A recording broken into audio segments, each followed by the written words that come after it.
I think last week, because again there was a lot of noise on the mute on Skype. Someone had asked if we could summarize the key points from last week's discussion. Unfortunately, I have my trusted listeners, as you guys, sitting in front of me. So I'm going to ask you to help me do that. Because the thing is, when I come and sit down here, I don't have a script that I follow. I don't have a structure to it. I just talk about whatever comes into my mind, and that's also driven by some of the questions you asked. And I think we had some really good questions last week, and hopefully we'll have some this week as well. This is why I invite people connected on Skype to also post your questions on Skype, and we can pick it up from there. But let's try and summarize quickly what we discussed last week. This week we've also ensured to start the recording. I think last week we were only able to record the last half an hour, so some people missed out. And also, this is why we say if you are able to, then please come and sit down with us in front of us and try and listen to this, because then you don't have all the distractions of noise on the line or internet problems and all of these things. Think about how many courses need to line up in the right way for you to be able to listen to a Deshana online. The internet needs to be working. Everyone else on connected to the call must have their mics muted, right? What if you just have your child sit in front of the microphone? You walk away, the child's just playing with the computer. They just unmute themselves, and then that's it for everyone else. So this is why you need to be always mindful about. Again, these things should be lessons. This is why I always say the world is now your teacher. When you realize that everything is cause and effect, the world becomes your teacher. All you should see is cause and effect. And we'll talk about some of that today as well, as to how achieving the Sòtapanna stage, how do you become a Sòtapanna?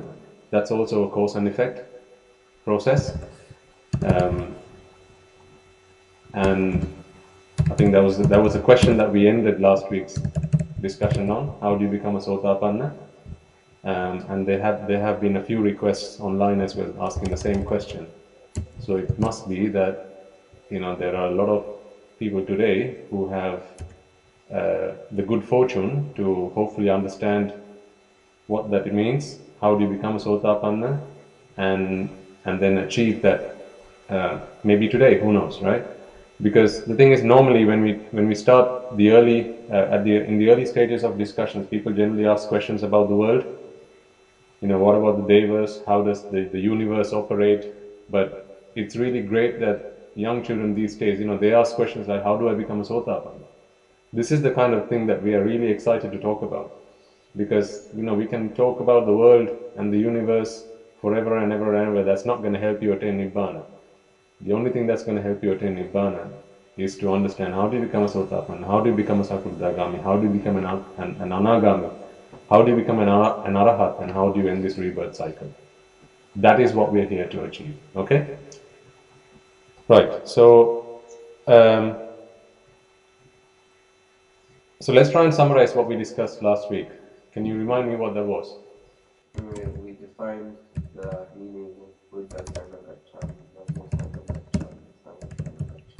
Okay, so we talked about Buddhan Saranam Gaccàmi, Dhamman Saranam Gaccàmi, Sangan Saranam Gaccàmi, which is taking refuge in the Buddha, the Dhamma, and the Sangha. But we gave meaning to what that is, right? From a very young age, we are used to reciting Buddhan Saranam Gaccàmi, Dutiyampi Buddhan Saranam Gaccàmi, Tatiyampi Buddhan Saranam Gaccàmi, Dhamman Saranam Gaccàmi, Dutiyampi Dhamman Saranam Gaccàmi, Dutiyampi Sangan Saranam Gaccàmi, Sangan Saranam Gaccàmi, Dutiyampi Sangan Saranam Gaccàmi, Tatiyampi Sangan Saranam Gaccàmi. But we gave new meaning to it. What was the meaning that we gave to when you take or seek refuge in the Buddha? What is Buddhan Saranam Gaccàmi? What does that mean? Why do we say Buddhan Saranam Gaccàmi? Because the Buddha tried for most of his life, tried to think really hard to find us the Dharma and preach it to us. So when he and so he's a great person, and so we take this like this refuge towards him. Okay. Shall we? Anything to add to that? And then also we discussed that refuge sometimes means like a refugee, and then also just like refugees to the Buddha, because we realise that this samsara has no end and it's full of suffering, so we come to him for like with medicine. Mm-hmm. And so we're like asking him to give us medicine. Okay. Thank you for doing it. Sashi?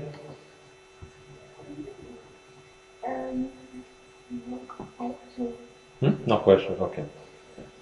So what meaning did we give to the word Buddha or Buddha?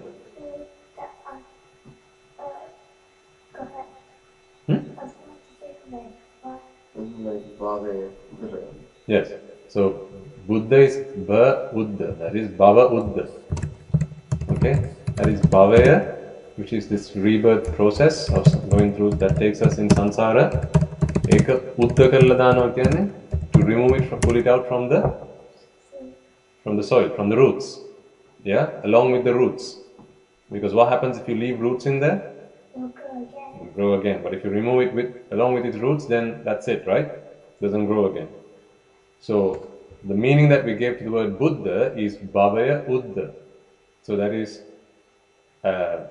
someone that has removed the process of rebirth along with its roots, so that rebirth does not take place for that person ever again in samsara. Okay? So, and then we discussed that there were 3 types of Buddhas. What are the 3 types of Buddhas? Yes, Samma Sambuddha, Mm-hmm. Buddha, and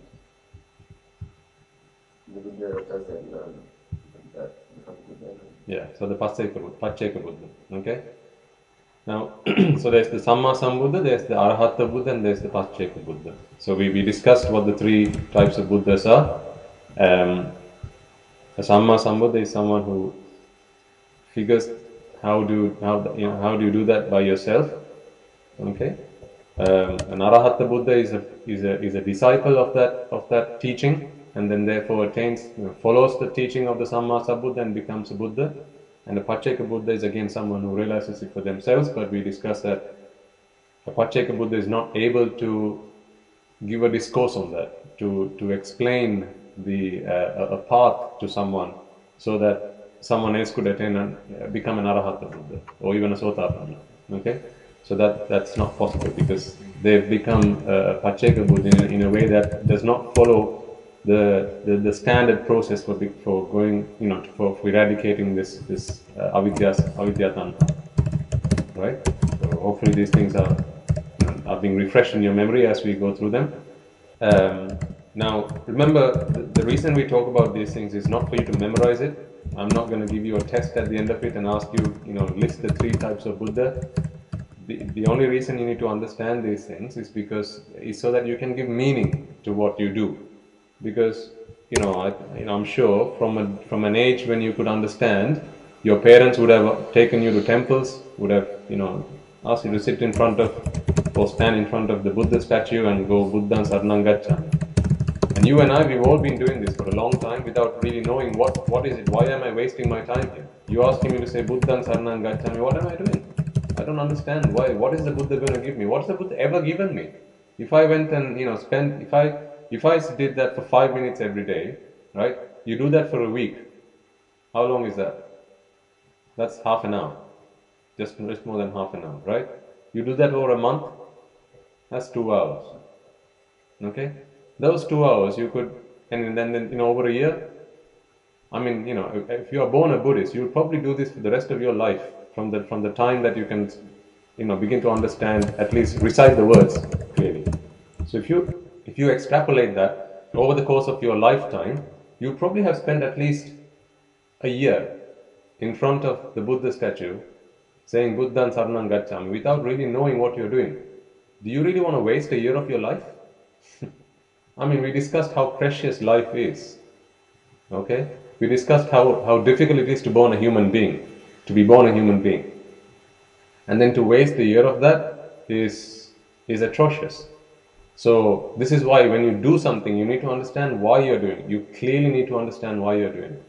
So today we'll try and, ultimately we're trying to achieve this state of Sòtapanna.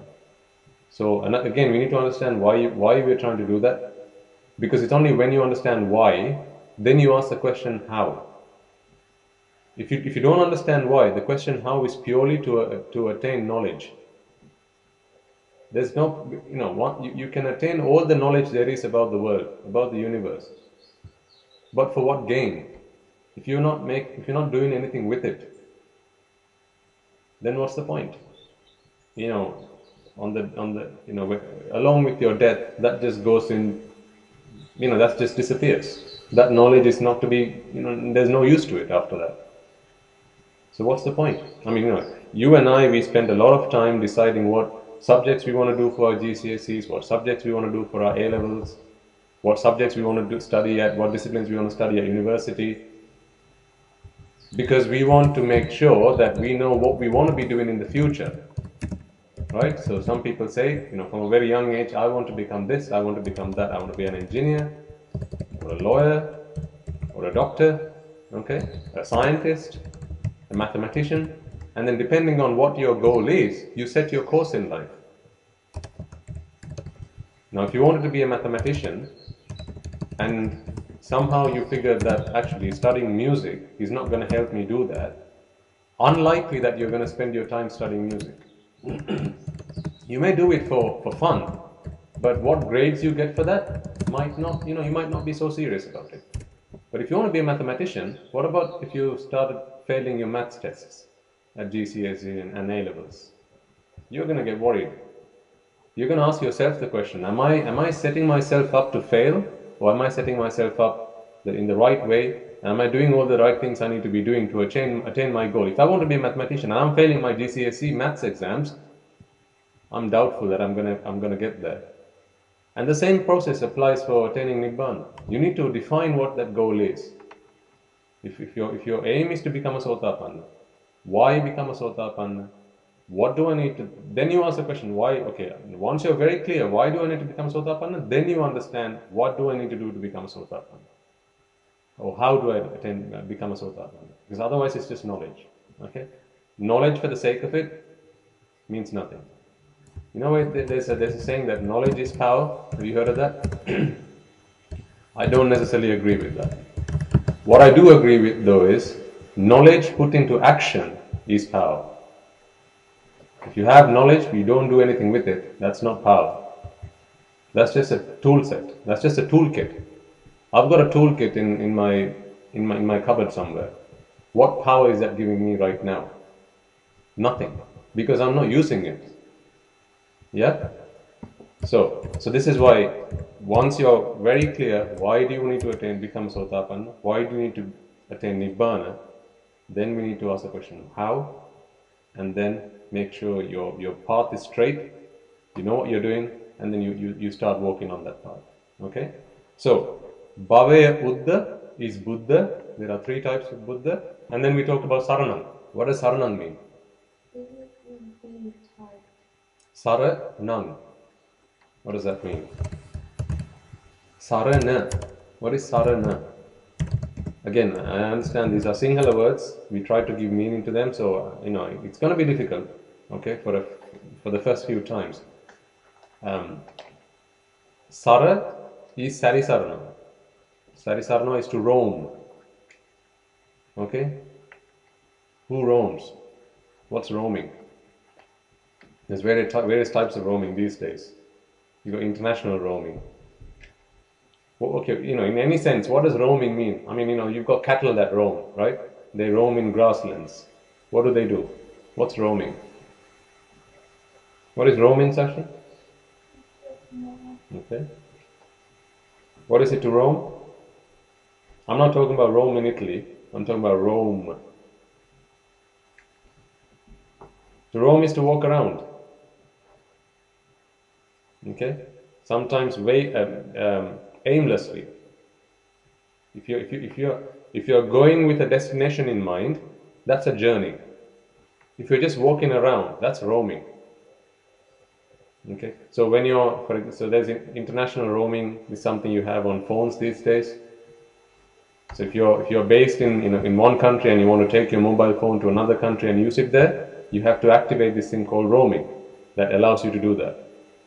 But if you don't do that, then your phone doesn't work when you go to the other country. So they activate this thing setting called roaming. Again, so when you activate that, you can travel freely. Sarana kyanne tonne adahasa. That's what roaming is. Okay, so that's what sarana is. Okay, so sara na kyanne mokada? Na kyanne nasana kyanne. To stop, to destroy, nasana. Ahla dinada vishabija nasaka kiyala vachana. What is vishabija? Vishabija. So vishabija is what's vishabija? Germs? Germs, yes, germicide. So vishabija nasaka is a germicide. Do you know what a germicide is? It's something that kills a germ. Okay. Insecticide. We heard of insecticides. So when you add the word "icide" or "side," that's something that kills whatever it is that you've got the prefix for. So an insecticide, germicide.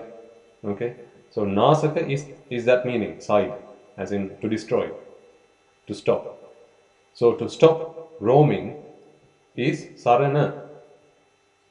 Where are we roaming? In sansara.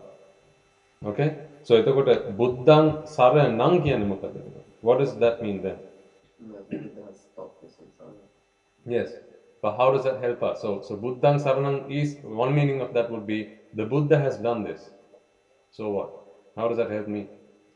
I seek refuge in that. When you seek refuge, you're not necessarily saying, oh, it's great, you've done this, well done, congratulations, I'm going to go away, take a walk. Seeking refuge is, I can see you're in a position where I can get something out of that. I need refuge. This is why I'm taking refuge. I'm not here to say, well done, thank you, congratulations. I'm here to say, I'm desperately in need of something. Can I have that, please? When we have refugees from other countries, they don't just come up to our border and go, oh, well done, you guys. Congratulations. See you later. That's not what they say. They come and go, we are destitute. We are in despair. We've got nothing. Help us. So do you have those thoughts crossing your mind when you say Buddhang Saranang Gaccàmi? Or is it just a case of, oh, well done, Buddha. You did what you always wanted to do. Congratulations. The Buddha is not here with us today. What is he going to get out of that? Why do we read books of successful people? So we can be successful. So that we can be successful. Exactly. Right? So this is why we seek refuge in the Buddha. We appreciate that the Buddha, or when he was a Bodhisattva, followed a certain process and he attained the fruit, that is, to become a Buddha. So he stopped this rebirth cycle by pulling it from its roots. Bhava Buddha Karla Dapu Uttamek. Yeah? And then we realize that to end this process of roaming in sansara, Sarakarana Vede Navattaladan. To end this process of roaming in sansara, I need to take refuge in the Buddha. Which means you've managed to do that. Now I realize I need to do the same thing.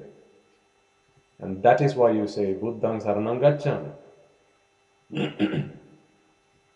It's an appreciation. It's taking on yourself. It's looking at someone who's been successful and then committing yourself to what they've done to become successful, and saying, right, I'm going to do the same thing now because I see a problem here. I see a problem that is going through sansara. You had the same problem. You managed to find a solution to it. I'm going to do the same thing. I'm going to stop this process of going through sansara. Okay? That's Buddhang Saranang Gaccàmi. So what is Dhammang Saranang Gaccàmi then? The word Saranang is the same. Sangan Saranang Gaccàmi. So the only things that differ are Buddhang, Dhammang, Saranan. Sangan. What's the difference?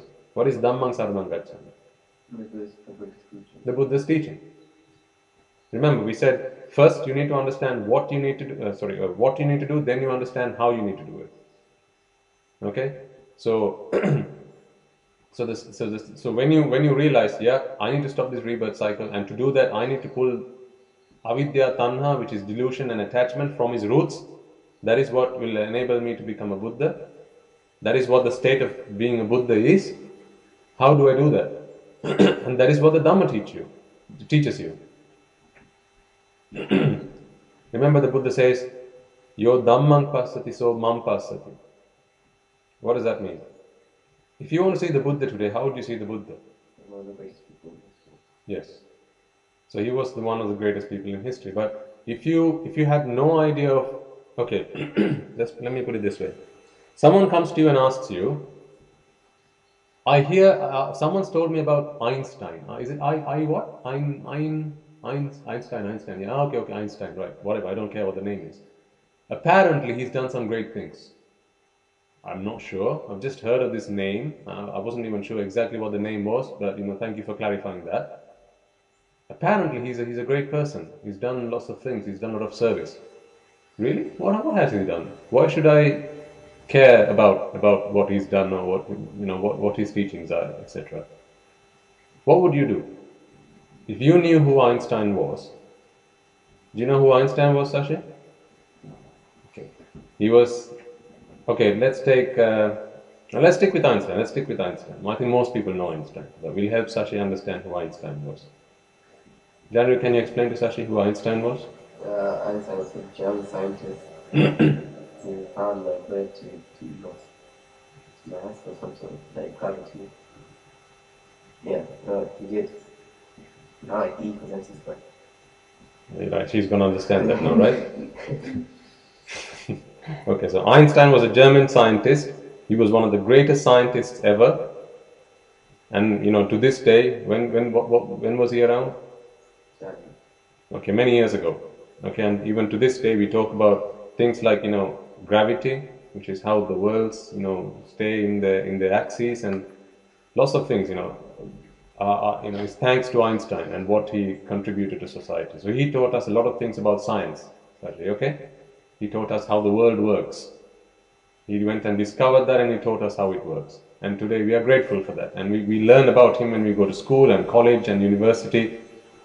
So that's who Einstein was. But when someone comes and asks you who was Einstein, what do you tell him about? What do you tell that person about Einstein? The great things he's done. The great things he's done. Okay. So you don't describe his figure.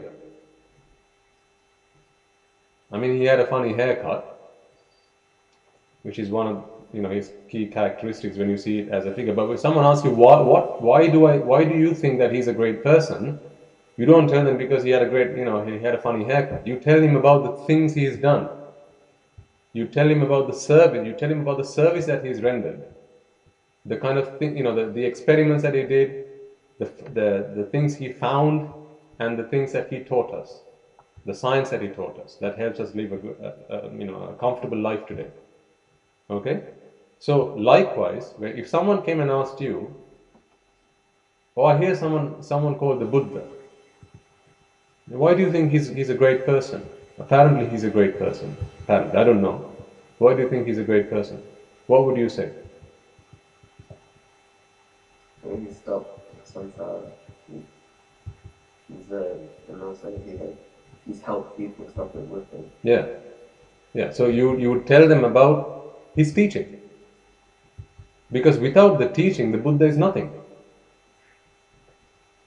Nothing in the sense we wouldn't recognize him as a Samma Sambuddha. It's the teaching that makes him such a great character beyond compare, because no one else has given us that teaching. This is why the Buddha says, "Yo Dhammang passati, so mang passati." To see me, you've got to see me through the Dhamman. He didn't say take a picture of me and put it up on your wall and that's how you would see the Buddha. He didn't say, paint a picture or take a photo of me or, draw me on a canvas or anything like that. He said, to see me, you've got to see the Dhamma. Right? So, what did he mean by that? He meant two things. Well, I'm sure he meant lots of things, but I can tell you two important things he meant. First, if you want to understand what it is that the Buddha did, the Buddha as a person, okay, and the service that he gave to this society, the universe essentially, you've got to look at it from what did he actually teach us, and that was the Dhamma. And secondly, if you also want to become a Buddha, because why are we interested in successful people? Because you want to try and become like them. Why are you not interested in people who who did nothing but disservice? People do talk about the likes of Adolf Hitler and other people like that, but you don't want to become someone like him. You want to become someone that did good to themselves and society, right? And therefore, when we talk about the Buddha, we need to talk about what was it that he gave us that helped us become someone like him, and that was the Dhamma. Okay, this is why the Dhamma is so important. Once you've understood, to end this roaming that we do in samsara, I need to become a Buddha. The second question is, okay, how do I do that? There comes the answer. Dhamman Saranan Gaccàmi. Sara nasanna me dharmayama thamai mata pavichchi karanna. There's nothing else. There's nothing other than the Dhamma that's going to help me become a Buddha. Make sense? Okay. Then Sangan Saranan Gaccàmi. What does that mean? What is Sangan? Can you hear us? What is Sangan? Sangasana. Sangasana, exactly, well done. So what is Sang? Sangasana. Gasana again, Mughal? To shake off. To shake off. Yeah? Carpet ekak gasana. Carpet එක අම්මලා කරන්නේ ගෙදර. When there's dust on the carpet, your mother takes it out and they dust it. ඒක තමයි ගසනවා කියන්නේ සිංහල. ඒතකොට සං කියන්නේ මොකක්ද? ගසන්නේ සං නම් සං කියන්නේ මොකක්ද? Sang is the combination of delusion and attachment. Delusion is being avidya, attachment being tanha. Avidya tanha දෙකේ එකතුව තමයි sang කියන්නේ. තේරුණාද? So, if I want to shake off avidya tanha or delusion and attachment, that is what you commit to when you say sangang saranang gat. What is gaccāmi?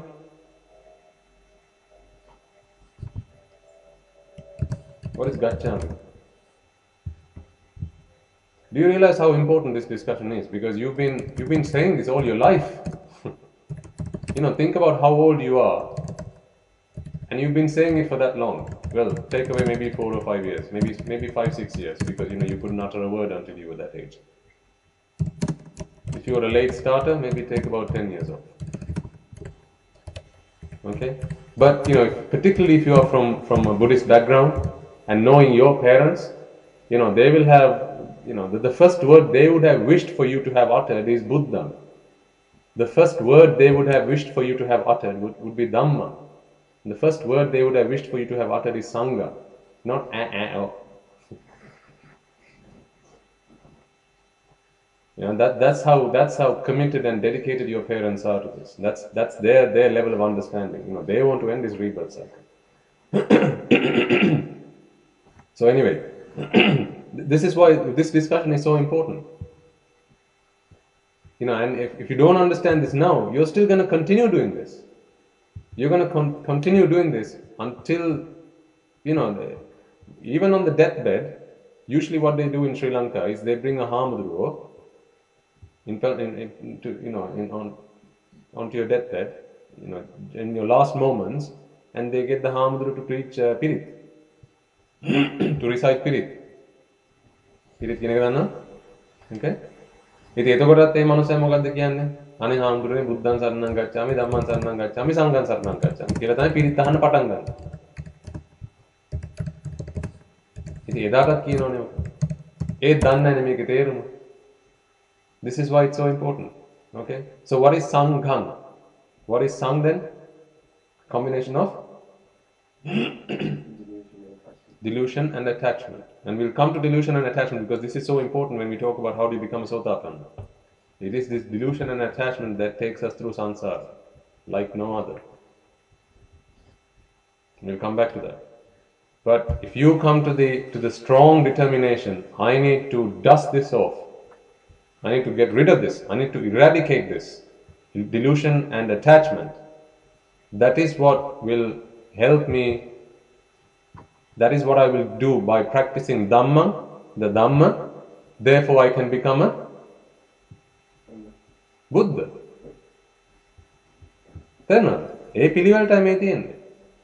First question, what do I need to do? Become a Buddha. How do I do it? Oh, what is it that teaches me? Think about it, right? If you want to build a house and you had no one to teach you, what would you do? You might think, oh, let me go to the library. I might read a book and find out about it. First you need to have a goal, a vision. That is, I need to build a house. Then you go to the library. You go find a good book. Now you are taking in all the Dhamma that's going to help you do that. Okay, you're going through that book. Ah, right, found it. Then you go, okay, if I do this, that and that, you find that within Dhamma you find the exact thing you need to do. Then you know, okay, that's exactly what I need to do so that I can build my house. When you want to attain Nibbàna, you realize, I need to become a Buddha. The Dhamma is my only refuge for that.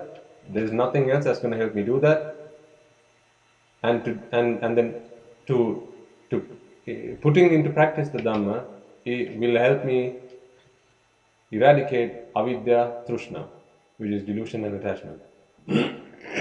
And then obviously, you worship and you venerate the people who are trying to do that and the people who have already done that. So, Sangan Saranan Gaccàmi kiyala, they vandina gatave, you think about 8 different types of people, 4 pairs. Atta, Purisa, Puggala, esa bhagavato sāvaka sangha. You kiyana neda? Supatipanno bhagavato sāvaka sangha, Uchupatipanno bhagavato sāvaka sangha. Srāvaka sangha. Srāvaka sangha කියන්නේ මොකද්ද? ශ්‍රාවක කියන්නේ මොකද්ද? ශ්‍රාවක කියන්නේ කණෙන් අහගත්ත කට්ටිය. අහගත්ත කට්ටිය. So these are people that have listened to the Buddha's teaching and they are all on the path to attaining Nibbāna, just like you and I. And there are 4 pairs of these people. Sòtapanna marga, Sòtapanna pala. Sakurdagami marga, Sakurdagami pala. Anagami marga, Anagami pala. And Arahatta marga, Arahatta pala. These are your 4 pairs. Atta, Purisa, Puggala. Atta is 8, Purisa is people, Puggala. Sorry, Atta, Purisa, Puggala. Okay? So that's why you need to Sangha asala දාන්න. දැන් අපි කතා කරමු කොහොමද සංඝ අසල දාන්නේ කියලා. මේක තමයි එදා සශීමයෙන් ඇහුවේ. How do you become a Sòtapanna? That's what we are going to talk about now. Okay? So you've been listening to this Dhamma for long enough to understand why you need to become a Sòtapanna. And I don't think I need to spend a lot of time today talking about that. We talked about the hells, we talked about the peretas, we talked about the Thisaranayas, the Nibbànas, and even we talked about being a human being, how painful that is. Forget the hell realms. What about being a human being? Usually when I talk to a new group of children, one of the things I ask them to do is go and speak to their parents and ask them, for however long they've lived, they've been living lives to be successful, to be happy. Go and ask them, are you happy today? Have you achieved what you're looking for today? If so, give me that gift. If you are still not happy, then don't force me to go the same path that you have. Allow me to find a different path, or help me to find that. If you can't help me, at least allow me to do that. Your parents are helping you to find a different path that will take you to ultimate happiness. Okay, so that's why you need to become a Sòtapanna. Remember what we talked about? Again, this is an important point from last week. You acquire all of these merits that take you to heaven. It's easy to do merits in the human world. Because there are people that need food, there are people that need clothing. Okay, you can go and rescue animals. All of these things that we do today. Ping karaganna කියලා කරන්න. Ping සිද්ධ වෙන වැඩ. දිව්‍ය ලෝකේ කවුද ඉන්නේ අපෙන් කැම ඉල්ලන? Who in the heavens, are there any gods that will ask you for food? No, they'll have their own share. Whatever merits they've done, they'll be able to reap the benefits of that. So දිව්‍ය ලෝකේ ගිහිල්ලා නම් පින් කරගන්න හරිම අමාරුයි. පුළුවන්. කුසල් කරගන්න පුළුවන්. පින් කරගන්න නම් හරිම අමාරුයි. There's a difference between ping and kusal. There's a difference between ping and kusal. Kusal will help you attain Nibbàna. Ping will help you live comfortable lives. So ping කරපු ගොඩක් කට්ටිය දිව්‍ය ලෝකේ යනවා. කුසල් කරන කට්ටියත් දිව්‍ය ලෝකේ යනවා. But their goal is attaining Nibbàna. මොකද පිනයි කුසල අතර වෙනස? This is important for you as well. And we'll then come on to how do you become a Sòtapanna. Because kusal is what will help you become a Sòtapanna. What's the difference between ping and kusal? Do you think they're the same? බුදුහාඳුරෝ කියනවා පිනට බය වෙන්න එපා කියලා. පින් කරන්න බය වෙන්න එපා කියලා කියනවා බුදුහාඳුරෝ. Don't be afraid or don't be afraid of doing ping. You know, ping is all the දස පුණ්‍ය ක්‍රියා කියලා ඔයගොල්ලෝ දහම් පාසලේ ඉගෙනගෙන තියෙනවා. දන් දෙනෙව්වා. ඒ ඔක්කොම පින්. හාමුදුරන්ට දානයක් දුන්නා. When you offer alms to the Sangan in the temple, the හාමුදුරුවෝ in the temple, that is ping. You can get lots of ping from that. Now sometimes people are worried about doing ping actually in this day and age because there's various interpretations.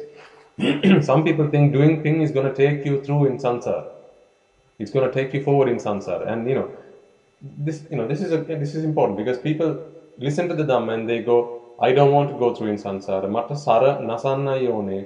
මම තේරුම් ගත්තා ඒකට බුදු වෙන්න ඕනේ කියලා. බුදු වෙන්න කියන්නේ සම්මා සම්බුද්ධ නෙමෙයි. I need to become an arahata Buddha to stop this roaming process in sansara. Okay? Now, if that's what I need to do, is doing ping going to take me further in sansara? If so, I don't want to do ping. That's another delusion that people are in. I want to remove you from that in case you are in it. If you're not, then great. But don't let anyone put you there. බුදුහාඳුරෝ කියනවා පින් කරන්න බය වෙන්න එපා කියලා. බුදුහාඳුරෝ කවදාවත් වැරදි දෙයක් කියයිද? If it's going to put you into misery, if it's going to put you into suffering, the Buddha will never tell you to do that. So he says, don't be scared, don't be afraid of doing ping. Do as much ping as you can. Because he says, humans, gods, brahmas, all of these forms of existence survive on ping. Why do you think you get food and clothing and shelter? Now one might say it's because my parents give that to me. Why do you think you have that? You don't do. Yes, exactly. Because you've done ping in your previous births. And maybe this birth as well. Why do you see people suffer, people not having food, beggars? Remember we talked about a monk last week. Even after becoming Arahant, he wasn't able to get any food. And then Venerable Sariputta had to go and bring some food for him. And even then he wasn't able to get to have that. Why? Because he never gave any food to anybody. So, to attain Nibbàna, you need to do certain things, right? It's an exercise. Now, to do exercise, you need energy. Yeah, it might be a mental exercise, but for that you need to be alive. You need to have, you need to have a certain level of physical comfort. You don't need to live in a mansion. You need to have some shelter. You need to have clothing to protect you, and you need to have food that keeps you healthy. Because if you're sick, how can you attain Nibbàna? You can't. If you're hungry, how can you attain Nibbàna? You can't. Because your mind is always focused on that. You need to have a reasonable amount of comfort to be able to attain Nibbàna. And to get that reasonable amount of comfort, you need to do ping. So, ping කරන්න නැතුව නිවන් දකින්න අමාරුයි. නමුත් පින් කරලා නිවන් දකින්න බෑ. Do you understand the difference between the two? To help you get to Nibbàna, you need ping. But doing ping itself is not going to help you. Itself is not going to get you to Nibbàna. That's where kusal comes in. Kusal කියන වචනේ තේරුම මොකක්ද?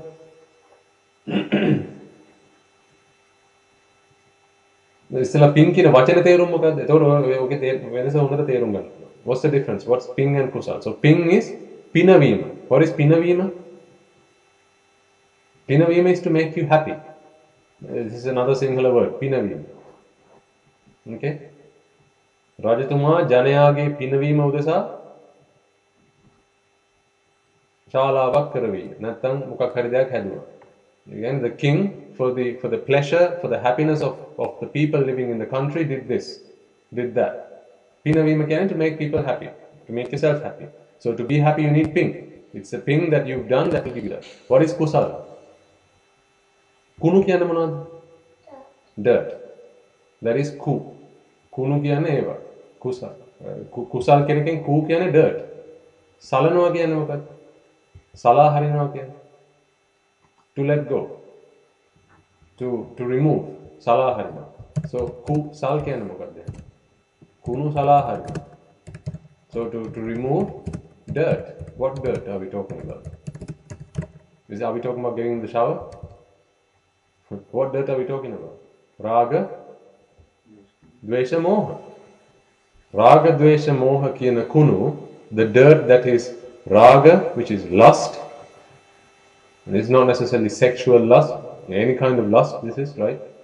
Lust or desires, okay? Dvesha, which is aversion. Anger, hatred, all of these words describe dvesha, okay? And moha, delusion. So raga, dvesha, moha, kunu, salaharna. That's the difference between ping and kusal. So what do you need to do? So you need to continue doing any ping that you are doing right now, because that will help you continue do what you need to do to become an arahat. And the first step to that would be to become a Sòtapanna. ඒ කියන්නේ කුසල් කරගන්න පින් කරලා තියෙනවා. දැන් තේරෙනවද මම කියන්නේ? To do your kusal, so you can eradicate your raga, dvesha, moha, you need to have done ping before that, because that sets the foundation. Imagine you're building a house. First you set your foundation, and the foundation, you stand on the foundation and continue building the rest of it. Your ping is what gives you that foundation. Okay, right? How do you become a Sòtapanna? What do you think?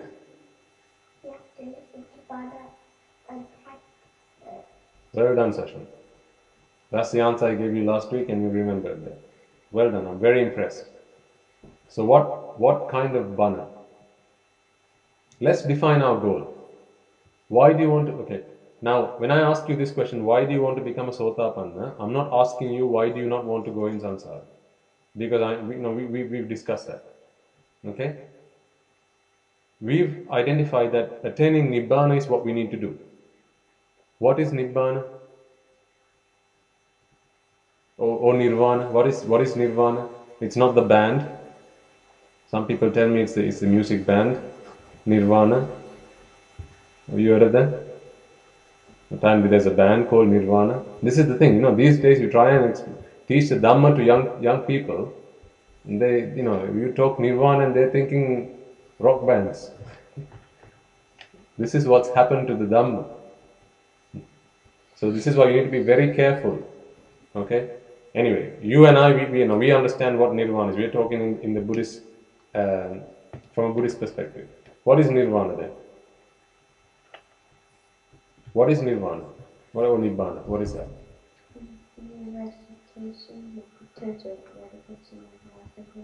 Exactly. So the total eradication of raga, dvesha, moha is Nirvana.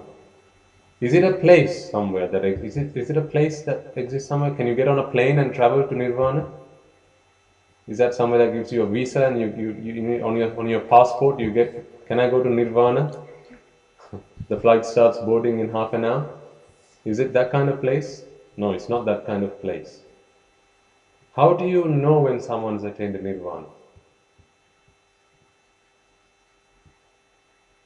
They won't have the raga.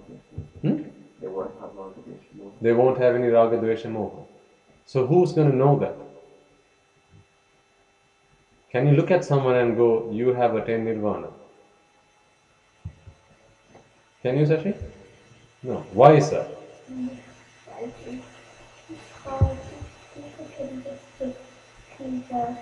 Mm-hmm.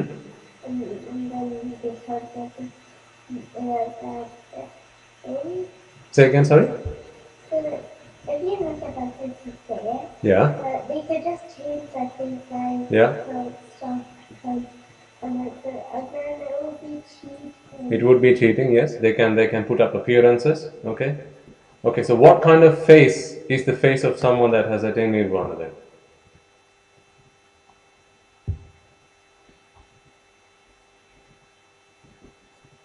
Okay, so let's imagine they're not cheating, they're not trying to put up an appearance, they have really attained Nirvana. How would you look at their face and go, you've attained Nirvana? Yeah, I can see that. And you're not cheating. You can't. You look at their actions, that will tell you totally if they have. Mm-hmm.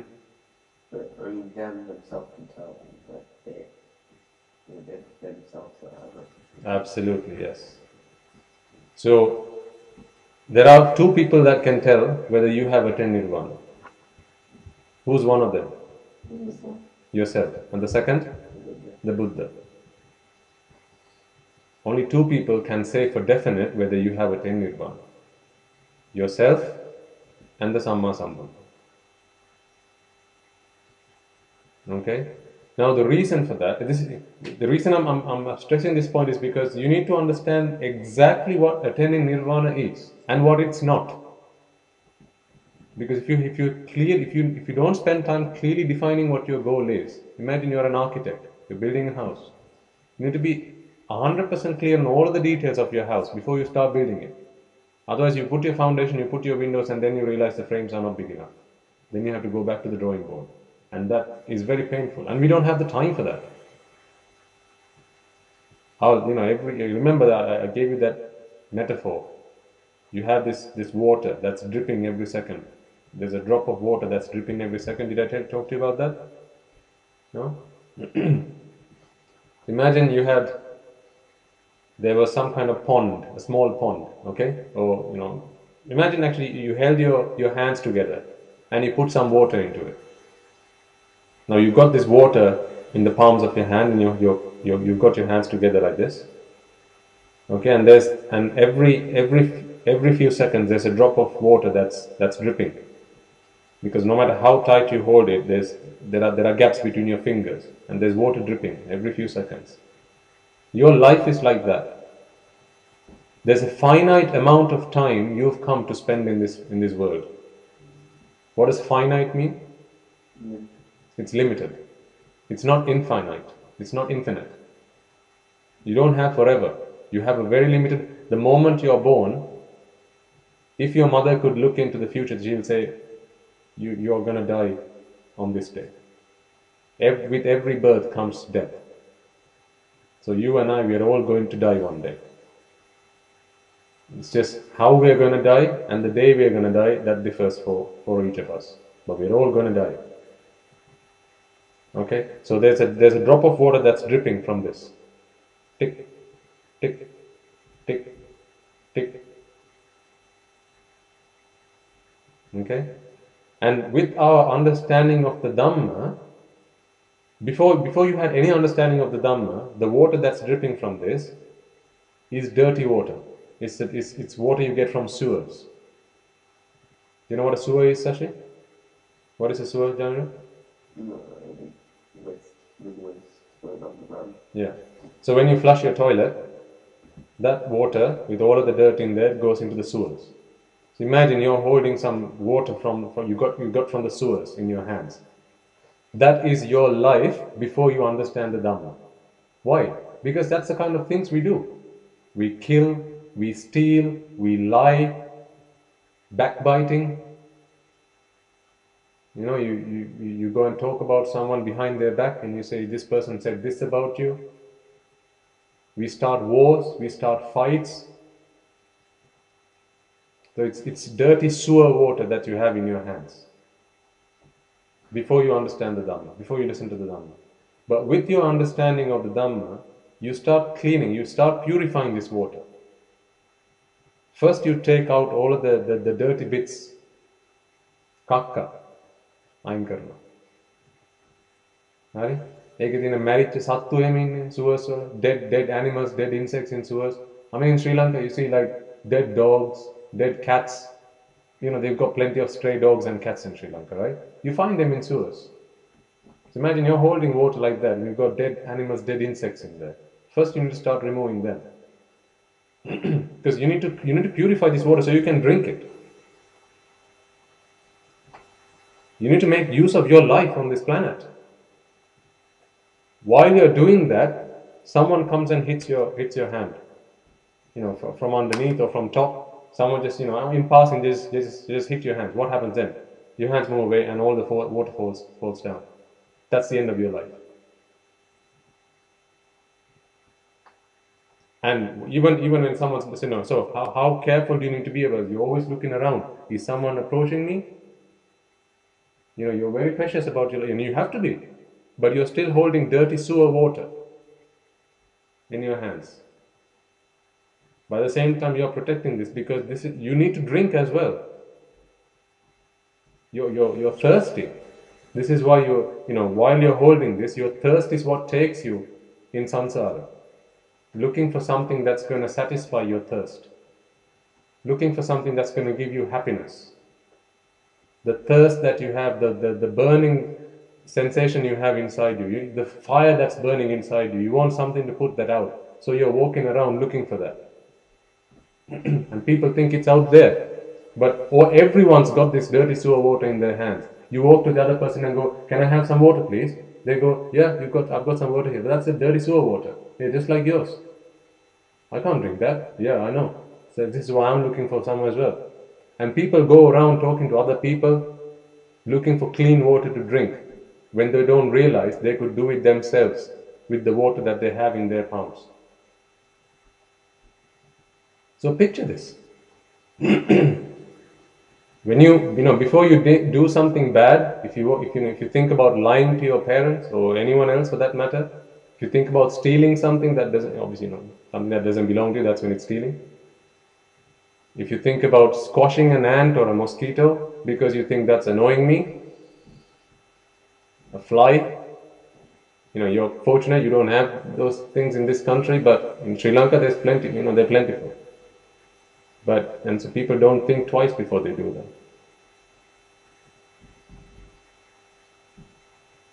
All of that is because you have this dirty sewer water and you want to drink this.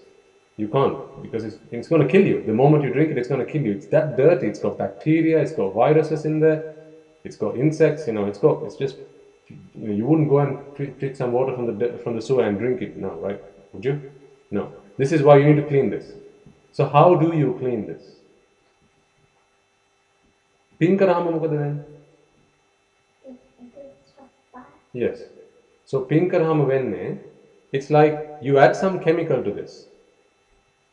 You add some chemical to this water so that all of the bad stuff deposits at the bottom. All the bad stuff deposits at the bottom. Sediment. Now the water is clean, cleaner than it used to be. But the bad stuff is still there. You've not totally removed it. කුසල් කරාම මොකද වෙන්නේ? ඒ තියෙන ජරාව අයින් කරනවා. කුණු සලා හරිනවා. මොකද කිව්වේ කුණු සලා හරිනවා කියලා. වතුරේ තියෙන කුණු ටික සලා හරිනවා. ආයෙ කරන ඔක්කොම එක එක අරගෙන ඉවත් කරනවා.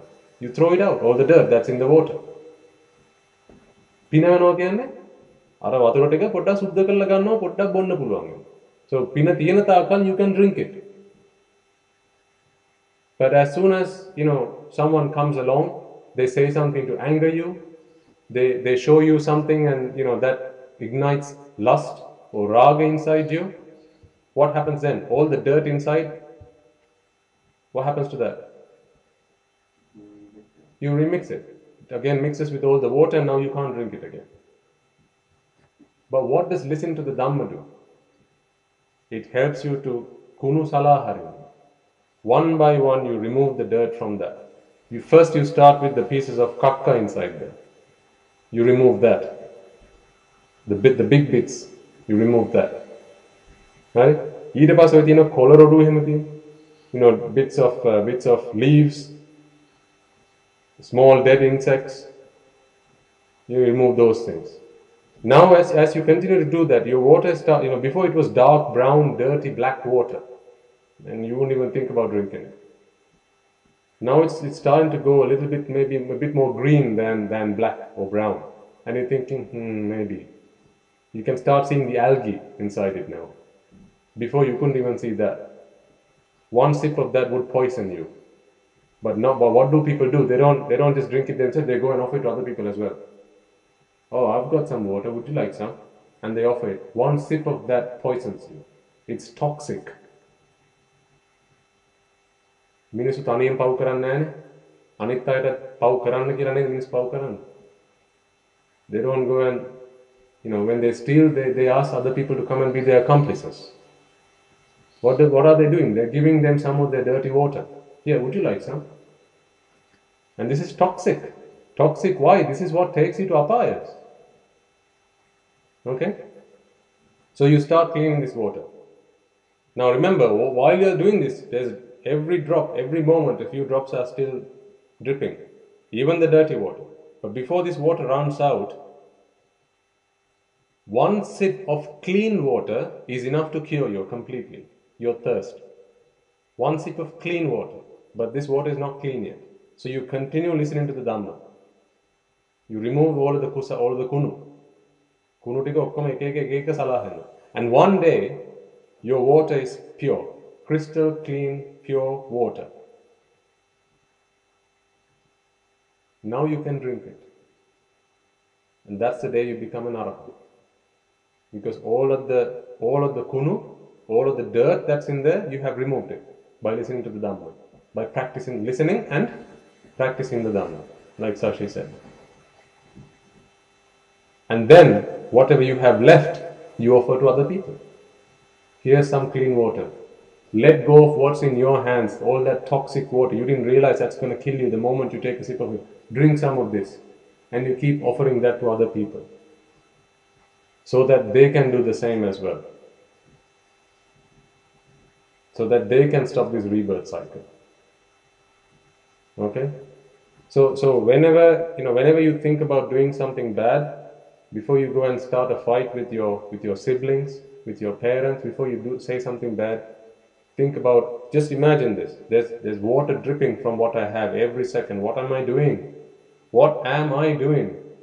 There's a drop of water dripping every few seconds. This water is going to run out. Do I waste my time going and arguing and fighting with other people, or do I spend my time wisely so I can clean this water up and take a sip of it quickly so I can quench my thirst? You don't have time to go wasting. Okay? So, we were talking about Sòtapanna. How do you become a Sòtapanna?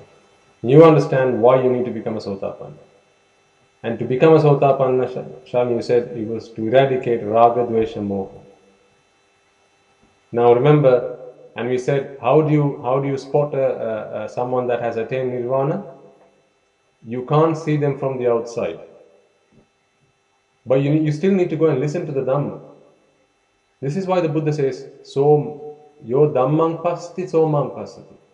If you want to see me, if you want to see a Buddha, see the Dhamman. How do you see the Dhamman? You listen to the Dhamman. So if you want to see if someone has attained the Margaphala, listen to their Dhamman. Listen to what they say. The Buddha defines Nirvana just like you said there, Shami. Because someone asked the Buddha. One day someone came up to the Buddha and asked, "Oh Venerable Sir, today you preach about Nirvana. In the future someone else is going to come and say something similar. How do I know if what I'm listening to is going to actually help me attain Nibbàna?" And the Buddha says, when you listen to, go and listen to anybody you want, but be very mindful of what you're listening to. If what you're listening to helps you remove raga, dvesha and moha from your mind, at least for a split second, continue listening to that Dhamma. If what you're listening to develops or further cultivates raga, dvesha and moha in your minds, That's not the Dhamma that's going to help you attain Nibbāna. Walk away from that. If your goal is to attain Nibbāna. If your goal is something else, that's fine. Continue listening to that. But this is the only test of what you have today. When you listen to the Dhamma, always ask yourself, is this Dharma, is what I am listening to, helping me remove Raga, Dvesha, Moha from my mind? Now the question is, what is Raga, Dvesha, Moha? Because you need to know what it is. What is Raga, Dvesha, Moha? What is Nibbāna? Complete eradication of Raga, Dvesha, Moha. In English, lust or desire, aversion or anger, hatred, you can use all of these words. Okay? And Moha is delusion. Then you know, okay, if that's what Nirvana is, and it's something that is Nirvana something you attained in this lifetime, or is it something you attain after you're dead? Sashi, what do you think? This lifetime. Did the Buddha attain Nirvana under the Bodhi tree? That was what he attained. That was what he, Nirvana is what he attained in this lifetime. So why did he then still go to Parinibbana? What's the difference? This is a place some people get stuck in. What is Nirvana and Parinibbana? What's the difference? Nibbāna and Parinibbāna. In Nibbāna, you don't suffer mentally, but you can still suffer physically because you have a body. Spot on. Yes, absolutely. So in Nirvana, you don't suffer. After you attain Nirvana, you don't suffer mentally, but you still have a physical form, a body. Which means you are continuously subjected to all the pain and the suffering that, anyone that possesses a body, like hunger, someone hits you, it's going to hurt you, someone could actually come and stab you, all these things. You can get hurt, wounds. Devdatta Hamduro, Galappellu anedi Buddhahamduro kappile leyenna. Unwanse nivan dakala nemedi tidde. The Buddha had attained Nibbāna, right? But Devdatta pushed a rock, and then part of that came and cut his leg, and then he started bleeding. So he's the bad karmas that you've done come back to bite you even after you become a Buddha. So what talk is there about people like you and I? This is a Buddha. Samma Sambuddha is still suffering the bad karmas that they've done that he's done in the past. Okay, so Parinibbāna is where you entirely stop, building these chittas. Every moment survival is based on us constructing chittas, thoughts, okay? And that continues to happen for as long as there's life within these bodies. But once you attain Nibbāna, so that's become an Arahat, there's no longer Raga, Dvesha, Moha in your minds. And then when you become Parinibbāna, that is at the moment of your death, you are no longer born again. You are not born again. This is why we talk about stopping this rebirth cycle. Okay, so you need to understand all of these things, because when people are growing up, you ask, okay, what is Nibbāna? Stop rebirth. Why do I need to stop rebirth? I just want to attain Nibbāna. I don't want to stop rebirth. So what's the connection then? You need to understand these things. So is Nibbāna something you attain in this life or after death? Okay, we found an answer to that. So what is Raga, Dvesha, Moha then? Let's give some meaning to it. It's one thing to give a translation, but it's another to actually understand what they actually mean. What is Raga, Dvesha, Moha? What is Raga? The desire to fulfill your senses. Yeah. So that is. So if you talk about the five senses, the eye, your eye, your ears, your nose, your tongue, and your body, the desire to fulfill or satisfy these five senses is Kama Raga. There are three types of Raga. So we're talking about lust. We're talking about the desire, our wish to satisfy, our wish for desire. Why are we talking about Raga? What's the problem with Raga? It keeps you in sansāra, right? This is why we are talking about it. The Buddha comes into this world to teach us how to stop going through sansara. So now we understand the problem. Let's understand what causes it. Then we understand how to stop it and the path to stopping it. That's the Chaturarya Satya. So okay, so raga is what keeps us in sansara. So there are three types of raga, as I said. There's kama raga, which is trying to satisfy your five sensual pleasures through your eyes, ears, nose, tongue, and physical body. Kama raga. So where do beings that have kama raga, where are they born? In the human realm. Where else?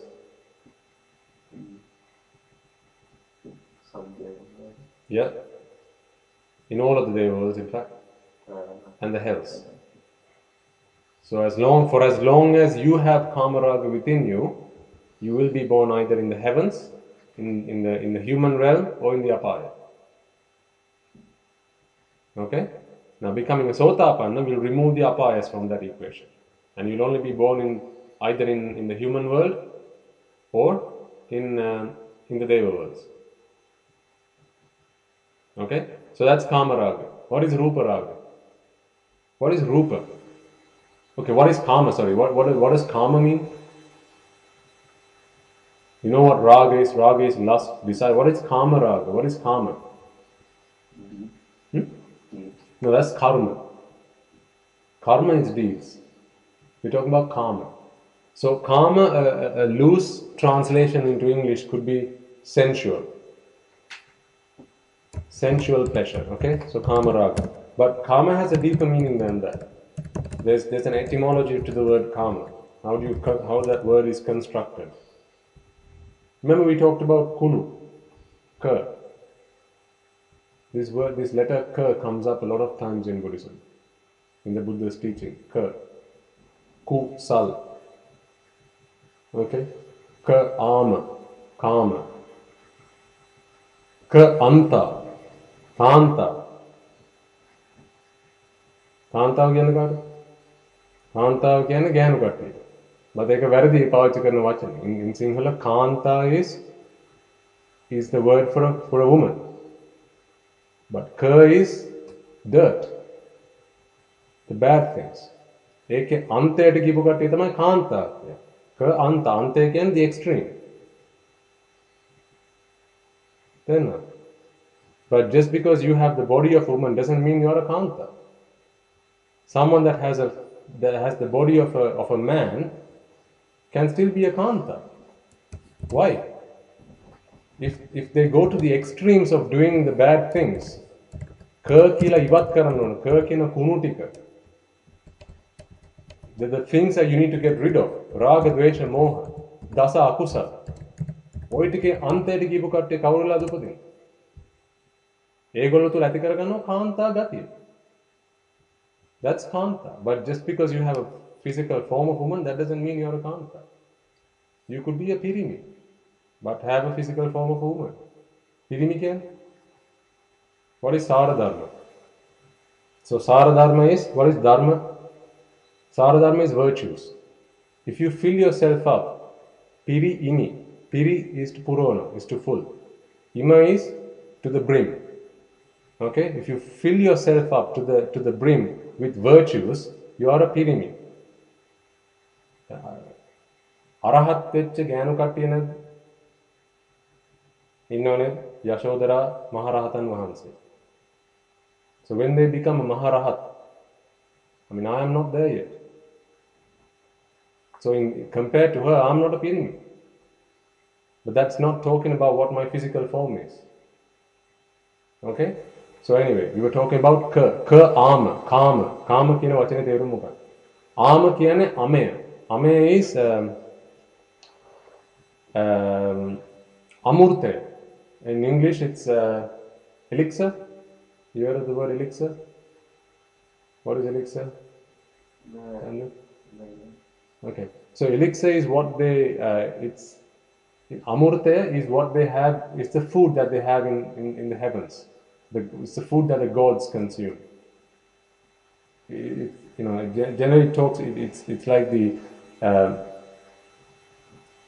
It's it's a food, the kind of food that gives you a lot of pleasure and a lot of happiness. Okay, so that's a loose translation, but if you follow that through, Ka kiyanne eka navattala dana. So if nirvana is amaya, is elixir, Ka kiyanne eka navattala dana. What gets in the way of that? That's why it's karma. So karma is sensual pleasure. So sensual pleasures, and your attachment to sensual pleasures stop you from going towards Nibbāna. That's why Kama Raga is a problem. Then you have Rupa Raga. Rupa is form. There are Brahma worlds. Anywhere there is existence, you have not attained Nibbāna yet. I mean, you're still going through sansara. Okay? So in the Rupa worlds, there are Brahma worlds, that's Rupa Raga. That Rupa Raga is what takes you to Brahma worlds.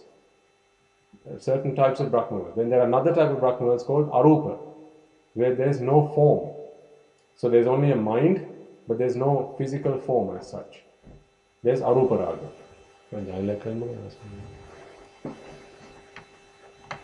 So Kama Raga, Rupa Raga, Arupa Raga. These are the three types of Raga.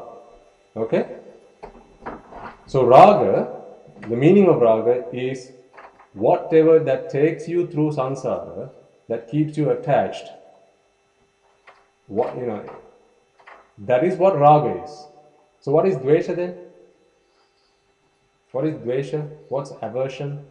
What is Dvesha, Sashi? Anger? Hatred. Have you heard these words? Hatred. Good, you're lucky. Because these are bad things. These are the things that keep someone in sansara.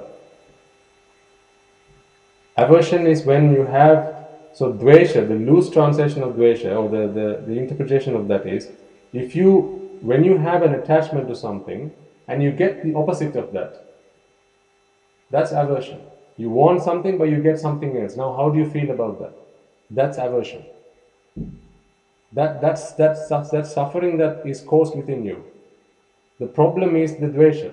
You want something else. You want, whatever you get, you want something else. Or anger. When you're angry with someone, the reason for anger is because you have dvesha inside you. Your chitta, your thoughts are defiled with the dvesha or anger. Okay? Then there's moha. So we're talking about raga, dvesha, moha. Moha is delusion. So delusion is not knowing that this is the problem with sansara. It's thinking that going through sansara is what's going to give me happiness. It's thinking that happiness exists outside me. It's the TV that's going to make me happy. It's the drink, whatever drink I'm taking, it's going to make me happy. It's the food that's going to make me happy. It's thinking that happiness exists outside me, and therefore I go looking for it. This is why I tell children, go and ask your parents. They have been looking for happiness outside themselves for a very long period of time, much longer than you have. Have they found it? If they have found it, then do the same. If they haven't found it, then realize that something's wrong with what they're doing. So raga, dvesha, moha. Okay? So we know what Nibbāna is. We know what keeps us in Nibbāna. It's having this raga, dvesha, moha within us. So how do you attain Nibbāna? It's by eradicating raga, dvesha, moha. So how do you eradicate raga, dvesha, moha? And why are we talking about this? Because this is what helps us become Sòtapanna. To understand this. The problem is that we are suffering. What is it that causes suffering? Going through this sansara, being subject to death, decay, being hurt, being removed from people that we like, having to associate with people that we don't like, grievances, sorrow, grief. We're continuously subject to this, hunger, death, ultimately, and then we'll start all over again. Okay, so that's the problem. The cause for that is raga, dvesha, moha. So then therefore to stop it, You have to eradicate raga, dvesha, moha. So then the question is, how do you do that? How do you do that? Yes, by listening to Bana. But how does listening to Bana help you do that? You can show you the way to stop the regulation. Yeah.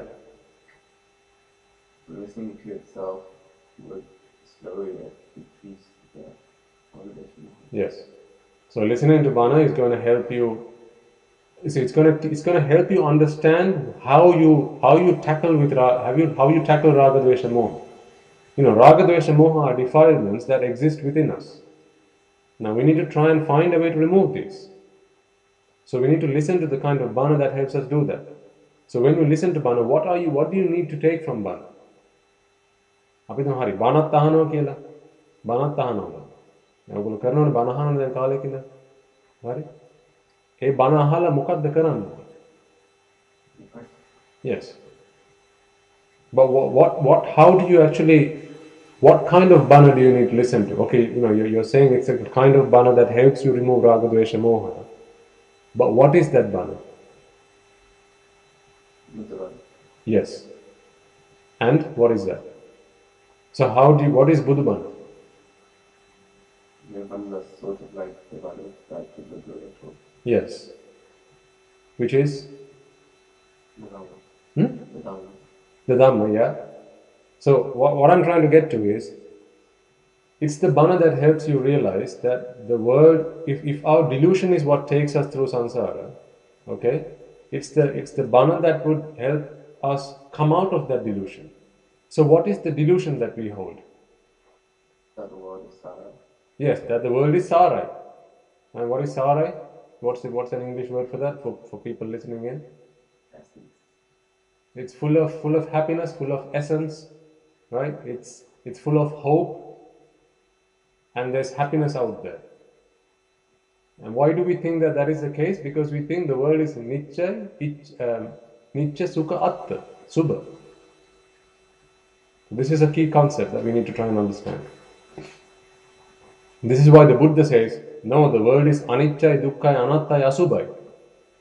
But we continue living in sansara until the Buddha comes along and says, it's anicca, dukkha, anatta, asubhai. We think it's nitya, sukha, atta, subhai. The complete opposite of that. What is nitya? What is nitya?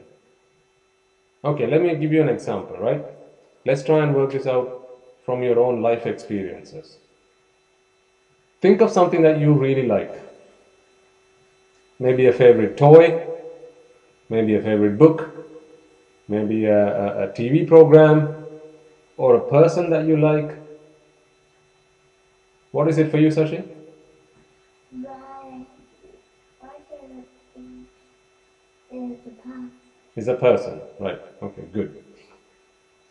So let's take a person then, right? Let's see why we like this person.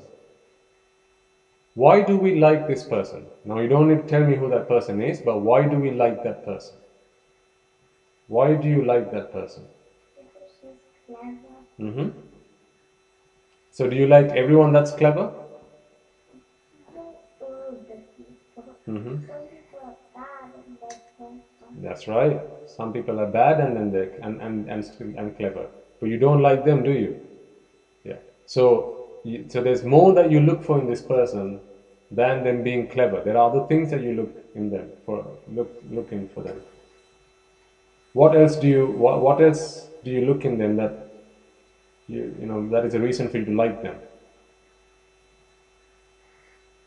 Is it their looks? Is it the fact that they give you what you ask for, what you like? Is it the fact that they talk to you nicely? They say loving things? Is it the fact that they make you happy by giving you all of these things? It could be a number of those things. Yeah? If you think about a toy, what is it you like about it? For some people listening, it might be a favorite toy that they might have. Some kind of object. Maybe it's the color of that.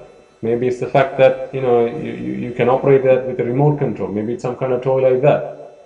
But so think about this, right? I've had toys, you've had toys, we've all had toys growing up, okay? But is that you know, all of these toys, after a certain time, you know, after using it, you discard it. You give it to somebody else. You throw it away.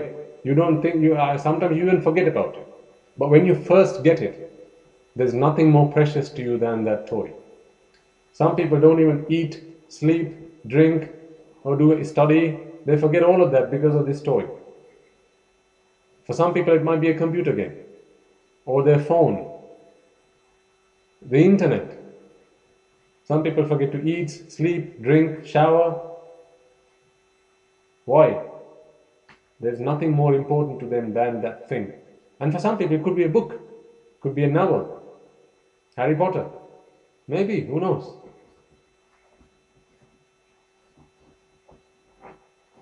Then you forget everything else. Why? You're too attached to it, exactly. So if it's attachment, then why do then people, after a little time, after a little while, what changes then? Why is it that after a while you stop playing with that toy and now you're asking your parents for another toy? Because you get bored of it, yeah. Exactly. Because you get bored with that toy, right? You always play with that toy and then you get bored of it. What makes you bored of something, Sachin? When it starts when you like it so much, and then at the end you start getting bored of it because you already like that toy, but you want to start something else new because now you just fed up with it. Now it can be a piece broken. Exactly. So you could have a piece broken in the toy. It could not be working like it used to. Right? Or what you will, why do then, okay, so say it was a TV program, maybe a cartoon that you are addicted to. Right? Every day, at a certain time out, come back home from school, you sit in front of the TV and you wait for that cartoon. Okay, why can't you not watch the same cartoon over and over and over again? Why do you need something different? Like if you take a cartoon series, like let's say Tom and Jerry. Everyone knows Tom and Jerry. Okay? Now, Tom and Jerry, they've been running over Simpsons. Right? Why can you not watch the same episode of Simpsons every day? Because you get bored of it. You'll watch Simpsons, but not the same episode. What happens if you watch the same episode twice, the second time? Yeah, I know this. Okay, fine, I'll watch it again. Maybe they haven't got the time to put another episode together. I'll continue watching this, but I can't watch this again. And then the next day also, you have the same episode of Simpsons. You probably change the channel. I can't watch this again. I've watched this 2 times already now. Why? You get bored. What is it that causes this boredom? How do you get bored? Have you ever thought about this? Why do people get bored? It's because you're looking for something in it, and you're not finding it.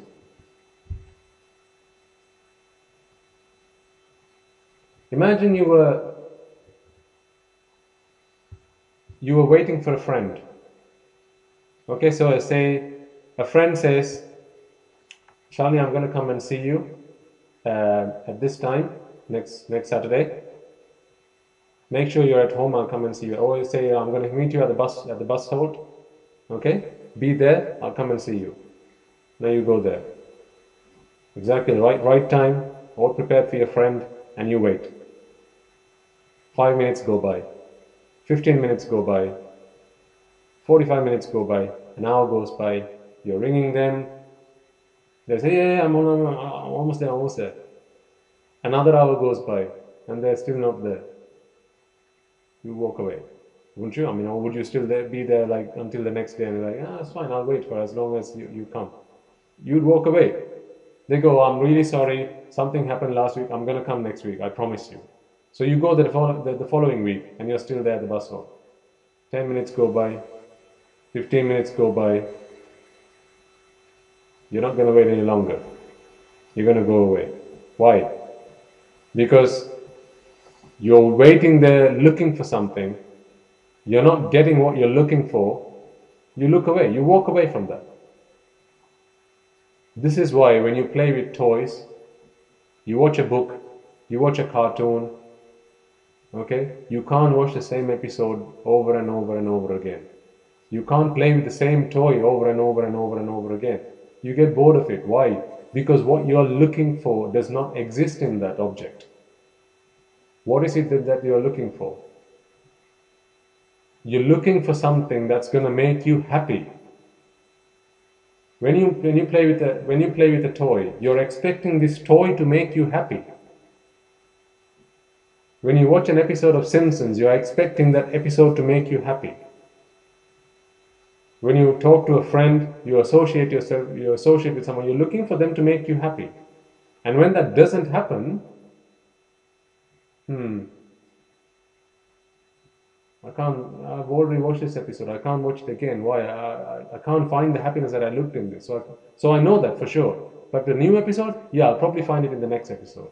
I'll watch the next episode. A new toy, yeah, I'll play with a new toy now, because that toy, no, it didn't give me the happiness I was looking for. I played with it for a week and I didn't get the happiness I was looking for. Now I need a new toy. Or a book. You read it to the end. Why can't you start again and read it again? Your mind is always looking for these two things. Vedana, Sanya. What is Vedana and Sanya? Feeling and perception. So, feeling is not necessarily touch. It's not the touch that you feel.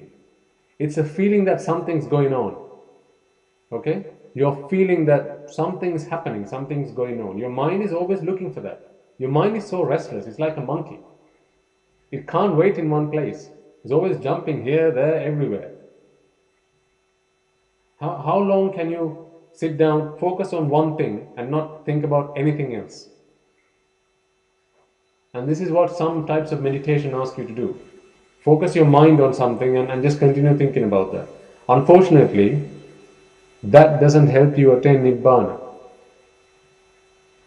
You can practice focusing your mind on something, on one object, but if eradicating Raga, Dvesha, Moha is what you need to do to attain Nibbàna, how does focusing your mind on one object help you do that?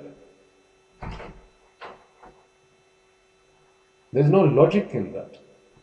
But your mind is always looking for Vedana and Sanya. So Vedana being feeling that something's going on, and perception, that is to be able to identify what's going on. Right? It's not enough to just know what's going on. You want to know you want to actually identify what's going on. You want to know what's going on as well, not just something's going on. You want to know what's going on. It's like, imagine, you're in your bedroom, you can hear the TV in your living room, right? The rest of the family is watching TV. You're doing some work in your room. If you can hear the TV, what do you normally say? Can you turn it down, please? Why do you say that? Because it's distracting you. What is this concept of distraction? You're hearing this and your mind is constantly trying to do what? Identify it, to feel it and to perceive it, to identify it. This is why you can't do what you're trying to do, which is to read your book or do your study, do your homework. Why? Because your mind is trying to do the same thing for whatever's going on the TV. Because your mind can't just ignore what your ears are, those signals your ear is bringing to you. Why? This is what raga is. If you are a Rahatan Vahanse, do you think that's ever going to be a problem to you? If you gave a Rahatan Vahanse, please read this book, and then you play the radio or the TV, you turn it up loud, it's not going to bother them one bit. They will read the book and they'll come and tell you exactly what's there. Why? Because their mind is not constantly, it's not a monkey. It's not a monkey mind that they have. It's jumping from this to that, that to this to that, that to this. So, when you ask your parents or your brother or your sister, can you turn that down please? It's distracting me. Remember for one moment that the problem is not that the TV is too loud. The problem is that your mind can't focus on one thing. Your mind is constantly trying to take these perceptions that's happening elsewhere and to try and give it meaning. So the problem is not outside. Sashi told me last week, she doesn't want to be a window person. She wants to be a mirror person. Throughout this Dhamma, this is what you need to do. Practical examples. This is what we say, apply this, practice this. So when you say practice it at home. Why do you ask someone to turn the TV down? This is what we talked about. The problem is not the TV. The problem is your mind can't focus on what you're doing. So try and fix that problem. Another example. You know how they say it's really rude to be on the phone in public places? Like when you're on a tube or a bus. You get frowns from people. You go, how, like dirty looks from people when they see you on the phone. What's the problem? What if it was two people talking to each other? Why is that not a problem? Why is talking on the phone such a big problem? It's because the person listening to it cannot understand what's going on the other side. Because they are mentally suffering because of that. Because people want to know, what is he talking? What is he talking about? Who is he talking to? Oh, he said, I'll come and see you tomorrow for that. He only said that. What could it be? Oh, I can't find out now. So, I'm suffering inside my mind now. If it were two people, you know what's going on. We can listen to the conversation. Right? But if it's someone on the phone, you can't. This is why they say it's rude to talk on the phone. Because this is how the world works. The problem is outside, not with me. The world always looks outside the window. Don't be someone like that. When you're on the tube or when you're on the bus, when you're on public transport in public places, and you see you see someone on the phone, and you think, you can, study your mind very carefully. When that person says something, your mind will be trying to process what might the other person be saying. If you haven't done this, put it into practice. Do this experiment. Be conscious of what your thoughts are at that moment in time. Your mind is thinking, what might the other person have said? Is that a girl or a boy? Hey darling. Oh, who might the other person be? Might she be pretty? Might she be rich? Ke sara sara. This is because the problem is with your mind. It's always looking for Vedana Sanya. But if it was two people, I know exactly what they're talking about now. You see the problem now?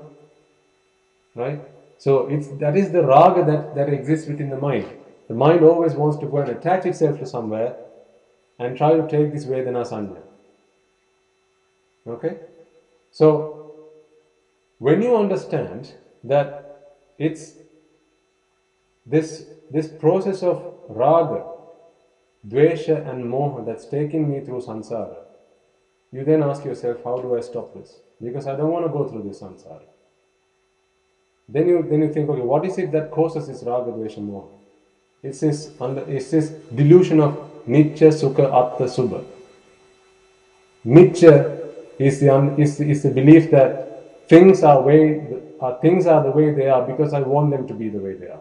Now, the example we talked about is, think about your favorite person, your favorite book, right? Now, you see that toy, when you start playing with it, you think that's going to give me happiness. But it's not giving you the happiness you want. This is why you go to another toy. This is why you read another book, a new chapter, a new episode. Because it's not giving you what you want. Because things outside are not the way you want it. It's just cause and effect. Cause and effect. That toy, Sashi, you said, it might break. A wheel might come off. And then you no longer like it. So for as long as it's doing what you think is going to make you happy, you attach yourself to it. But as soon as the causes stop for it to exist as it is, that's it. You no longer like it. So if you then attach yourself to that, as soon as it changes, you're going to suffer.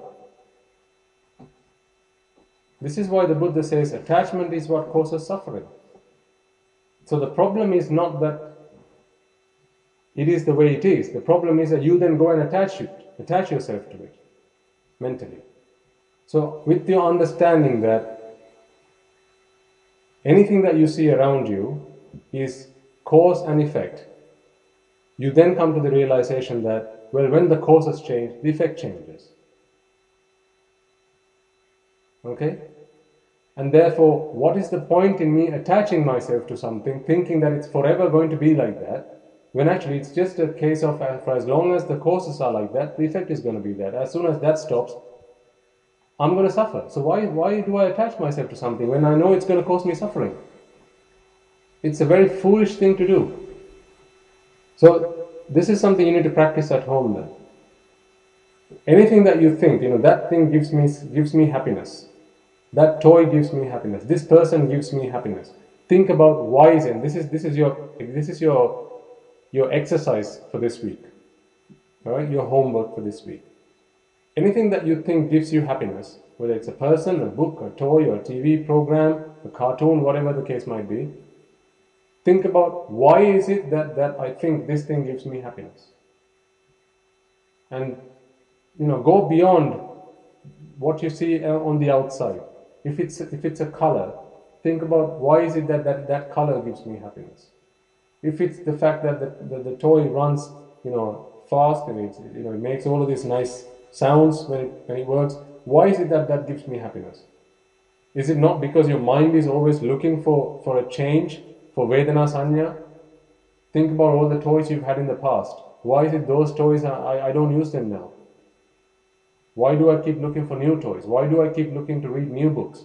Why do I keep looking to watch new episodes? Ask yourself that question. How are we doing for time? Okay, so understanding this concept of cause and effect, and we need to talk more about this in a future session, because cause and effect, I think we probably talked for many weeks with the two of you. Okay, and we still haven't covered the entirety of it, but it's over time you're going to understand this. The problem is this, right? If I summarize what the problem is, I put it this way. If you look outside, now you can see it's quite sunny. Is it sunny because you want it to be sunny? Is it sunny because you like it being sunny? What if you had a skin condition which meant as soon as you walk outside and the sun hits your skin, it starts burning or it starts scratching, itching? Would you like the sun? But there are skin conditions that are like that. As soon as you walk outside, as soon as the sunlight hits you, that person can't tolerate that. They start scratching, and then it starts bleeding, and therefore they always live in a dark room, or they have blinds so that the sunlight doesn't get in. I'm talking about real people, not vampires.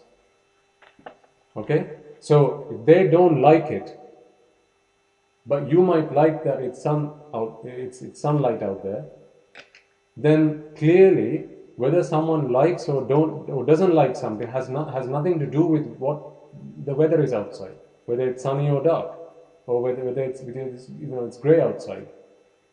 Now, but if you attach yourself to that, say you were thinking of doing the garden today, right? You want to do some gardening, and you were waiting for the weekend. You watch the weather forecast early in the week, and they say it was going to be sunny. And you think, I'm going to stay at home and I'm going to get my garden all done up, and I'm going to spend the weekend doing that. As the weekend approaches, the sky starts going grey, and it starts raining, and it's raining and it's pouring like cats and dogs. Now the whole weekend, all the plans you had for the weekend, washed away. These things happen. But if you attach to yourself, if mentally you're thinking, I have to do this, this is what I want to do, this is my plan, and it's going to be like that because I planned it, and you then attach yourself to it, what's going to happen then? You're going to be disappointed. This is why I always say, expectation leads to disappointment. If you expect something, expect to be disappointed. Take out that insurance policy. If you are not ready to be disappointed, what should you do? If you don't like being disappointed, what should you do? Not expect. Exactly. Do you understand what that means, Sashi? If you don't like to be disappointed, don't expect.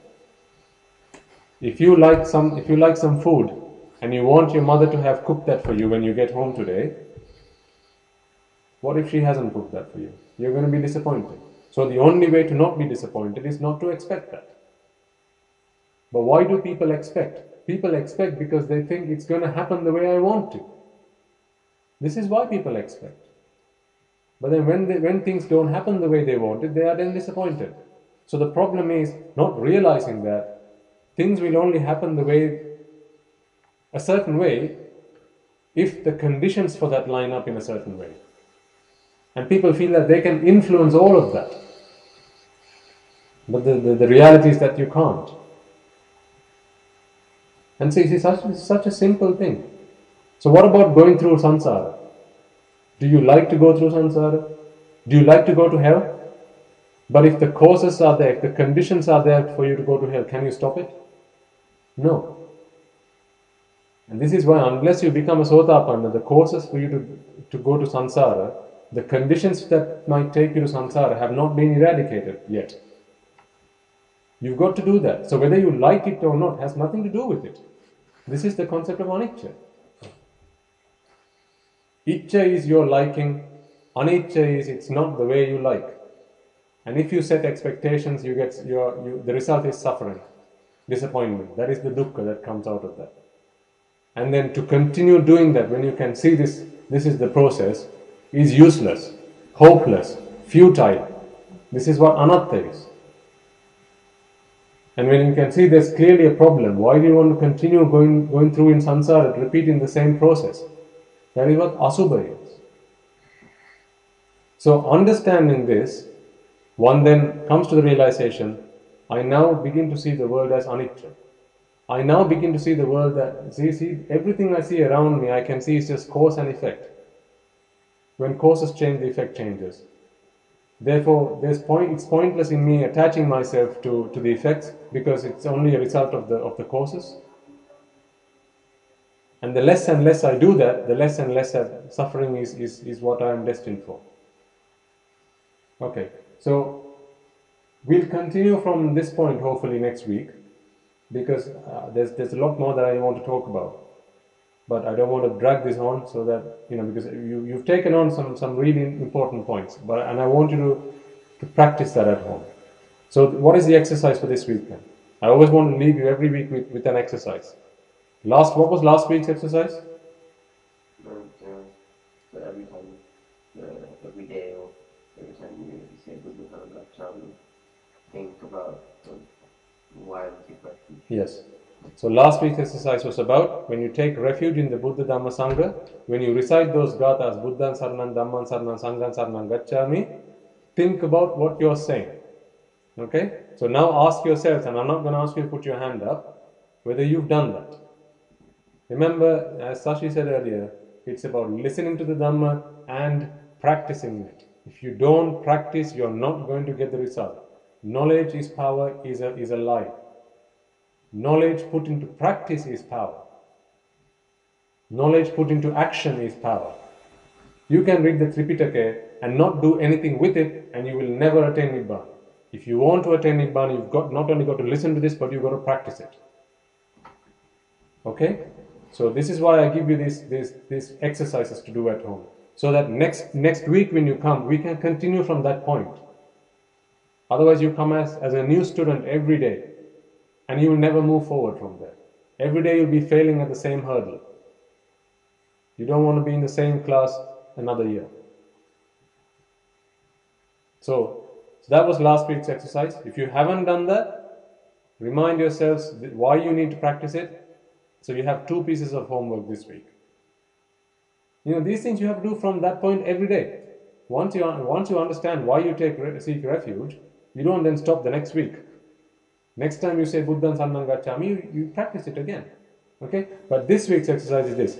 Whenever you see yourself attaching to something, whether it's a toy, a person, a book, a video game, a cartoon, whatever the case might be, think about what is it that causes me to attach to this. Why can I not keep attaching myself and enjoying from the same thing 100 times over? Why can't I not read the same book 100 times and get the same pleasure that I get today? Why can I not play with the same doll or the same house, whatever toy you have, the toy car, toy plane, whatever. Why can I not play with the same thing 100 times and get the same pleasure I get today? Think about that. And then we'll continue why that is in a bit more detail next week. Any questions? When you meditate, some they use that this meditation where you concentrate on one thing for like a long time. You can attain. I've read that you can attain these jhana states.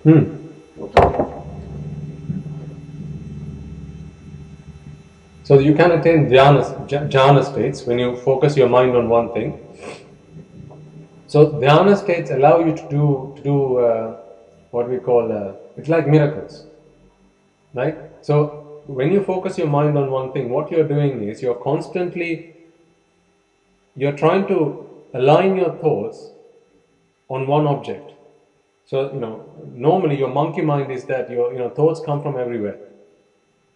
Okay, but when you focus your mind on one thing, you can then attain these dhyana states, which allow you to walk on water, maybe light a fire somewhere without even touching it. Go kind of levitate. You know what levitation is? To float. Okay, things like that. But people generally have to spend a lot of time to attain those states.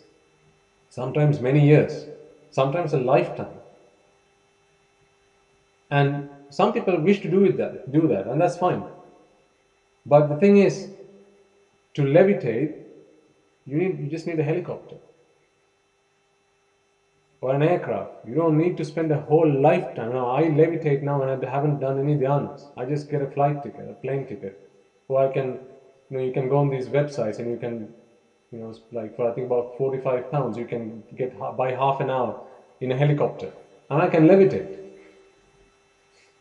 I don't need to spend half my life trying to attain dhyanas to do that. To light a fire, I don't need to struggle that much. I just use a matchstick and I get my fire. The problem is this. At this time, you have the Buddha's Dhamma. And the Buddha's Dhamma is there to help you attain Nibbàna. So do you spend your life attaining dhyanas so you can perform these magic acts? What other people might see as magic, but again, it's just Hetupala. Dhyana, when you attain dhyana and you perform these miracles, all you're doing is you're creating the right conditions for the effect to take place. Okay? But do we do that now? And these things can be done even without the Buddha. Before the Buddha's time, there were ascetics who used to be able to do these things. Focus your mind on one thing, continue to focus your mind, and your mind becomes so focused that you start getting various powers. You can hear things that happen many kilometers away without being there. You can see things that happen many, many kilometers away in other countries, other planets. That's what you have the TV for. You don't need a dhyana for that. With technology, a lot of things that people can do through dhyana, you are now able to do with technology. And you don't have to work so hard for that. Just go to Argos or PC World and you pay some money and you get a piece of equipment that allows you to do that. But to attain Nibbàna, you can't do it like that. For that, you have to practice prajna. So there are various dhyanas, and I have to be honest with you, I haven't done a lot of study into it. That's because while they are good, there's no harm in there's no harm in doing that. But some dhyanas can take you to arupa worlds, where you're born as with just form. There's no mind. It's as if you had attained Nibbàna, but for a very long period of time. But once that time runs out, you're back in sansàra. You're back born as a human or a deva. So what's the point then? That's a very temporary thing. And if you take the entire sansàra, length of sansàra, that's like the time it takes. It's maybe like an hour in sansàra. You're in that arupa world. Do you want to do that? Do you want to attain Nibbàna as a temporary thing, or do you want to do it forever? You want to do it forever, and you have the Dhamma to help you do that. So, honestly, I can't give you a full comprehensive answer because I haven't done a lot of study into it. Okay? But there's lots of texts out there that will teach you about dhyanas and how you can practice some of that. But the thing is this, when you practice the Buddha's Dhamma and you become an Arahant, when you practice the path of attaining Nibbàna, Anicca Dukkha Anatta Vadala, the Nibbàna, Nivan Margi Anatta, you practice karnakota, ඔය ධ්‍යාන කියන ඉබේටම පහළ වෙනවා.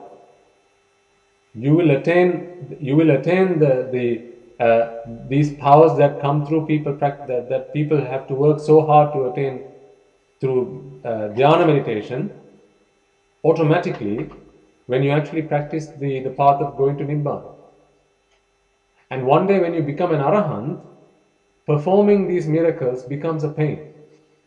You know, when Venerable Puggala, who was only second to the Buddha in his powers of performing these miracles, when he had to perform these miracles to convince other people, you know, here's what the apayas look like. You know, they have to do things for that. You know, you have to focus your mind on that. You have to, you know, because to an Arahant, there's nothing more than being in Nirodha Samapatti. Nirodha Samapatti is where you stop your thoughts. No thoughts arise after that point. So anything outside of that, even going to a dana is a pain for them.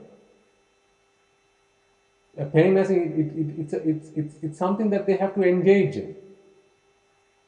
And you know, that's why they only do it out of compassion. They have nothing to gain out of it. So you will attain all these miracles and the power to perform these miracles one day when you become an Arahant.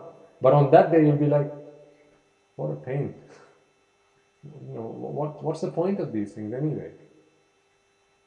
It's like money, right? When you have it, you don't need it. When you don't have it, you really need it. The powers that you get with dhyana is very similar. When you have it one day, I don't need it really. But when you don't have it, people are really struggling for them. They really want it. So it's a bit like that. Any other questions? Also, before Buddha renunciated, he sort of followed the sites. And one of them was the monk. Yeah. This was before. Wait, so there was monk before the Buddha was in Goa. So what he saw was an ascetic. So he wasn't necessarily a Buddhist monk. Well, it clearly wasn't a Buddhist monk. There was no Buddhism before the Buddha. But there were people who were looking for ways to end this process of rebirth, to end suffering. There were people looking to end suffering. This is why the Bodhisattva went to Arara Kalama and Uddakarama Putta, because you know they were all trying to find a way to end suffering. So you know, even in that day, there were ascetics who had renunciated, left lay life, and went and donned robes. They would go around for alms, and they would practice whatever they thought was right. Some people practiced, giving them, subjecting their bodies to pain, physical pain. Okay. Some people practiced dhyanas, focusing their mind on one thing. But no one practiced the Arya Ashtangika Marga. Because because a Samma Sambuddha is the person that would realize that is the way to Nibbàna.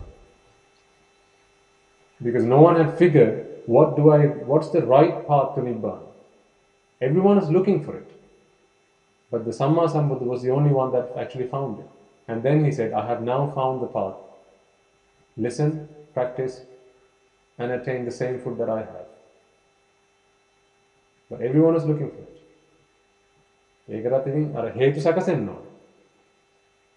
So the Buddha had, as a Bodhisattva, he had done all of these, fulfilled all these paramita to be born at that time as a human, and all of the right conditions were lined up for him to get that. He had such wisdom which he had acquired by, Pink Enamel, so that under the Bodhi tree he was then able to attain that, to see that path clearly. Any questions in mind? Okay. Right, okay, so if there are any more questions? Okay. Right, so remember the exercise I've given you today. What's the exercise I've given you? What's the exercise?